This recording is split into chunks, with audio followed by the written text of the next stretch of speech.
E aí fica a expectativa da torcida, né? Se vem alguém mesmo nessa janela de transferência ou não. O Corinthians está atrás. O Evangelista era um dos jogadores que na lista ali de reforços do Corinthians, assim como o Wallace. A questão do Santos deu uma esfriada pelo momento que o Fortaleza se coloca ali publicamente dizendo que ele não está no mercado. Existe a possibilidade de uma aproximação com o Hugo Neneca, que pertence ao Flamengo. Isso conta muito tem uma pessoa que é chave na diretoria do Corinthians, que é o Fabinho Soldado, que já trabalhou com o Hugo e já tinha trabalhado com o Santos, e é ele que está à frente dessa história do goleiro. E pelo que a gente apurou de informação, seria o Santos ou o Hugo, um dos dois. Então a tendência agora, bola da vez, plano A, é o Hugo. E o Corinthians está de olho, mas esbarra em dificuldades financeiras. O pagamento do Wallace seria em 6 parcelas, né? No momento em que o Corinthians começou a abrir conversas e foi avançando, o pagamento seria em 6 parcelas, e a primeira parcela seria em setembro, e um valor pequeno. E aí o montante maior das parcelas seria para frente, para pagar em 6 vezes. Então, assim, o Corinthians está negociando dessa maneira. Aí chega o Cruzeiro, o Alexandre Matos em loco, que faz a diferença. Já tinha fechado o Matheus Henrique com o Sassuolo, foi lá e fecha com o Udinese o Wallace. É dinheiro, é uma grana maior, é uma luva maior, provavelmente um salário maior para o jogador, e aí não tem como competir. Então o Corinthians está num momento muito delicado e precisa de reforço. Muito bom, vamos colocar o Igor na nossa conversa para a gente dar um pulo lá no Rio de Janeiro. Olha ele, elegância e pessoa. Temos notícias sobre o estádio do Flamengo, mas também sobre essa procura do Fluminense por técnico. E aí, Igor, tudo bem com você? Obrigada por participar aqui com a gente. Bem, Domi, bom dia, PVC, bom dia, André Hernan, bom dia, galera que está acompanhando a gente ao vivo aqui no De Primeiro. Pois é, o cenário dos co-irmãos aí, bem distinto, né, como o clássico do final de semana deixou muito bem explícito, né, a situação do Flamengo, e meio uma euforia em relação a uma desapropriação feita pela prefeitura para um grande ativo futuro, uma construção do estádio, um sonho de diretoria e torcedores, enquanto o Fluminense vive o seu caos aí por conta da falta de resultados e a demissão do Diniz, que vocês comentaram a respeito também nesse aspecto do mercado. Do ponto de vista do Flamengo, não só a parte fora de campo, mas dentro de campo também, uma preocupação, claro, com um jogo que costuma ser sempre chato, né? Enfrentar o Juventude lá no Alfredo Jaconi. E agora o trabalho do Tite é manter esse ímpeto aí do time que não tem desistido nos minutos finais, tem conseguido seus resultados, mesmo quando parece que o cenário seria pior, né? No caso do jogo contra o Bahia, o empate lá contra o Atlético Paranaense, enfim, e a vitória nesse terceiro jogo seguido, fazendo golzinho no final, contra o Fluminense também. Então, o time precisa entender aí quem está bem de saúde, quem está mal de saúde, quem está inteiro. O Davi Luiz sentiu uma situação no joelho, então o treino de hoje vai ser fundamental para isso, para entender quem o Flamengo tem à disposição para esse jogo importante, enquanto fora de campo também tem essa situação positiva, né? E agora a diretoria está aguardando aí os trâmites da prefeitura para fazer o chamado leilão em asta pública, né? Para saber como é que vai conseguir, de fato, arrematar esse terreno para seguir com o projeto, colocar o projeto adiante, diante desse sonho, né? Dessa ambição de construção do estádio, ao mesmo tempo que conseguiu já recentemente, né, a licitação do Maracanã pelos próximos 20 anos. Boa, Igor. O PVC, quais são os números desse tabu de Flamengo e Juventude? São 4 vitórias do Juventude e 6 empates. Deixa eu pegar no meu texto que eu escrevi aqui rapidamente ontem, que é para não fazer de memória. A Juventude versus... Tá aqui. Olha só.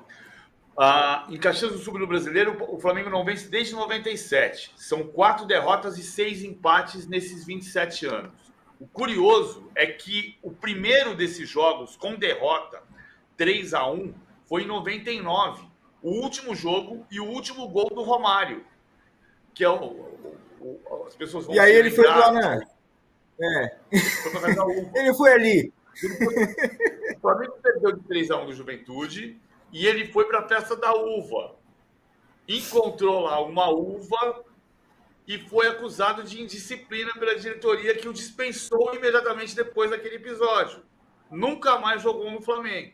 Então, em Caxias do Sul, a primeira derrota desses 10 jogos sem vencer do Flamengo foi o último jogo e o último gol do Romário, lá em novembro de 99. O Flamengo não ganha desde 97, quando ganhou com o gol de Rodrigo Mendes. Hernanzito, e como que está essa procura do Fluminense por um técnico e como ficou o time depois dessa despedida e a reação do Diniz também? Assim, por enquanto, vamos dizer assim, que o Fluminense ainda está vivendo esse luto, né, da saída do Fernando Diniz, porque foi um caminho inevitável pelo momento do clube, mas ao mesmo tempo foi uma despedida bastante emocionada, né? Eu cheguei a trocar mensagens ali com pessoas do Fluminense que me disseram que foi uma coisa assim, tipo, emocionante, e os jogadores, eles tava todo mundo assim com um sentimento de, poxa, que pena que tá tendo que acontecer isso, né? O time precisa de uma virada de chave, o Marcão vai assumir interinamente o time, e aquela sensação de tipo assim, poxa, que pena, o Fernando Diniz é um cara muito querido, é um cara vencedor, tinha acabado de renovar o contrato, mas de fato não tinha mais da onde tirar e o time estava indo muito mal. Então foi um momento de emoção, o próprio Fernando Diniz se emocionou muito, jogadores, comissão técnica, funcionários e diretoria também. Eu falava que ontem no de primeira, o Angione tem um carinho muito grande pelo Fernando Diniz. Foi outro que também ficou muito emocionado na despedida. O Paulo Angione, que é o diretor de futebol já há muito tempo lá no Fluminense. E o Mário Bittencourt também, uma relação muito boa e tal, mas era um momento de encerrar um ciclo. E esse ciclo foi encerrado ontem. Aí o Marcão vai assumir o time, o Marcão tem pleno conhecimento do elenco, tem moral com os jogadores, tem moral com a torcida. Enquanto isso, o Mário Bittencourt e o Angione, enfim, a direção do Fluminense, vão buscar um substituto. E aí olhar o mercado e ver o que vai ser melhor para o Fluminense nesse momento. Lembrando que o Fluminense tem jogadores importantes, líderes, jogadores de muito respeito e que, obviamente, vão dar pitaco, vão opinar ali na questão dos nomes para assumir o Fluminense. A primeira coisa que eu pensei quando aconteceu a queda, as duas quedas de ontem, né? Primeiro, o Cuca, que a gente estava no ar ontem, já estava anunciado que o Cuca tinha pedido para sair do Atlético Paranaense. Já comentamos isso ontem. E depois da saída do Diniz, a primeira relação que eu fiz de ligar os pontos foi: o Mário Bittencourt gosta muito do Cuca. O Mário Bittencourt era diretor de futebol em 2009 no time dos Guerreiros. Quando o Cuca era o treinador, morou na zona de rebaixamento e na lanterna do campeonato por grande parte da campanha e depois escapou nas rodadas finais. O Fluminense saiu da lanterna na rodada 32, saiu da zona de rebaixamento na rodada 37 e escapou com um empate em Curitiba, contra o Coritiba. Mas não é isso que vai acontecer. Pode até ser que o Mário Bittencourt, que trabalhou com o Cuca, passe a mão no telefone, ligue para ele, converse, tente seduzir. Embora eu acho que não, porque não tem... O estilo Cuca é antagônico com o estilo Fernando Diniz. Mas no Brasil, isso muitas vezes não tem importância, né? Porque contrata-se treinador por repercussão e não por estilo. Mas o Cuca não saiu do Atlético Paranaense, e o Hernan falou um pouco isso ontem, por causa de nenhum outro episódio de nenhum outro clube. O Cuca sai do Atlético Paranaense pelo curto-circuito que deu no vestiário. O Atlético lamenta a saída do Cuca. O Cuca entendeu que, da maneira como o vestiário pegou fogo, depois do empate com o Corinthians, que não tinha, que melhor a fazer era sair, porque ficou uma caça às bruxas de um jeito assustador.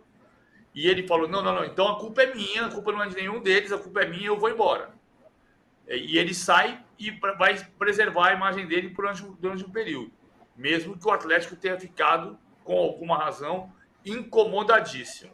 Mas o Cuca não sai nem para ir para o Fluminense, nem para ir para o Cruzeiro, nem para ir para o Corinthians, nem para ir para lugar nenhum. Então, eu tentei checar. Será que tem alguma chance do Mário Bittencourt ligar para o Cuca? Chance de ligar, de ter um telefonema, pode ter telefonema, pode ligar para quem você quiser. Mas 99% de chance de não acontecer nada e o Cuca não trabalhar no próximo, pelo menos no próximo mês. PVC, o Marcos Vinícius Alves fala aqui, ó, o Cuca foi ingrato com o Atlético Paranaense, foi? Eu acho que é difícil. Eu acho que o Cuca não saiu bem. O Cuca não saiu bem, tá claro, porque o Petralha reclamando do Cuca, dizendo que o Cuca usou o Atlético para limpar sua imagem e depois foi embora. Eu acho que tem uma questão do Cuca, de fato, ter momentos em que ele não suporta a pressão, tem isso, mas o Atlético é um clube muito difícil. O que eu não consegui foi construir a cena do vestiário, Domi. Alguém entrou no vestiário, o Cuca chamou os jogadores para a reza, era uma reza para agradecer, ninguém se machucou, está tudo bem, estamos no campeonato em 5º lugar, e de repente a reza virou uma lavação de roupa suja e um apontando o dedo para o outro para arrumar culpado.